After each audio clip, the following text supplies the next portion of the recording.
Jace Denman for Flag Family Media. I'm here with fullback Hunter Brozio. Hunter, good to see you again. We had a chance to talk last year before the season started.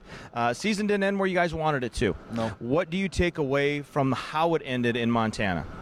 I think situational football. I think we could have been better at that late in the game, 2-point conversions, and just overall as a team coming together and playing as a team. What did you take away yourself personally from last season? How did you develop? How did you grow? Obviously, as the full-time fullback for this team, did your role expand when it came to your play on the field last year, and how is it kind of translating into this season? Yeah, I had a few more catches last year than I have before, and I think my biggest takeaway is just I need to be better at sticking on blocks. And as far as snapping goes, and that part of it, I think just staying consistent in snaps and running down the field and making plays. When you look at the new coaching staff, Tim Polisek takes over, you got a new offensive coordinator, new defensive coordinator, kind of a new energy around the Bison this year. What has been the biggest difference to this year's training camp compared to last year? Yeah, I think Coach Polisek is big on giving us more time, a little bit more time to ourselves, letting us rehab and get healthy. And he's a big rah-rah guy, and he brings a different energy around the team, and I can tell that the team loves it, and it's getting us amped up. When it comes to you, this would be what, your third year full-time plan or fourth year? Yeah, fourth year. Okay. Yep. So has your role as a leader changed, especially kind of in that running backs room? I mean, I know you're on special teams as well, all-conference long snapper as well. So has your leadership role changed on this team as we've progressed from year to year? Yeah, you can say yes and no. I mean, I'm always, I'm not a big rah-rah guy. I'm not going to run around yelling and bringing fake energy, but when I see something that needs to be corrected, I correct it. Right. And, I always tell the young guys, listen to the tone, or listen to the message and not the tone. Right.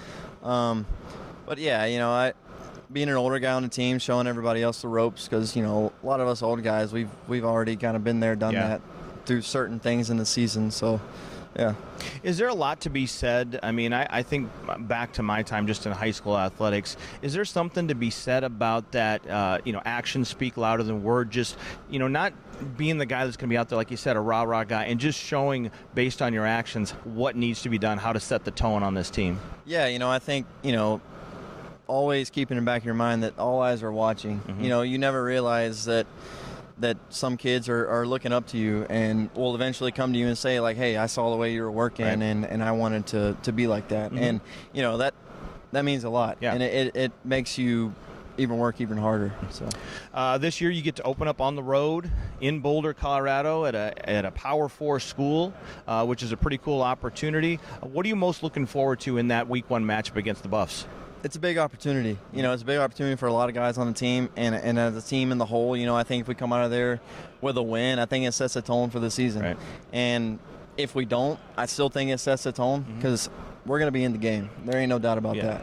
Do you think that you can take a lot away from that matchup as far as kind of where you are? Because I think obviously playing a Power 4 school is a pretty good barometer to see where you stack up against the rest of the conference, correct? Yeah. I think, we have new coaching staff, a lot of new guys playing different positions, new players on the team. It's going to be a big test for us, and I think I'm happy that we're starting out with a school like that, because it's going to show us where we're at. Absolutely.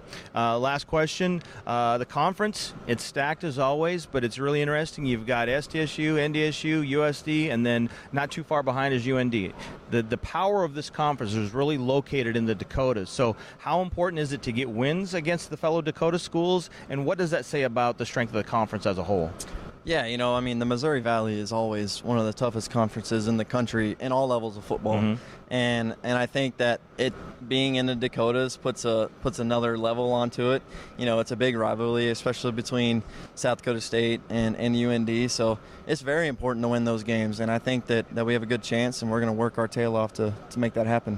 Well, great. I can't wait to see you on the field again this year, Hunter. Have the mullet going as always, which is great to see. So best of luck this year. We'll be cheering you guys on, and can't wait to see you guys out on the field in Colorado. Thank you. All right, this is Jace Denman along with Hunter Brozio for Flag Family Media.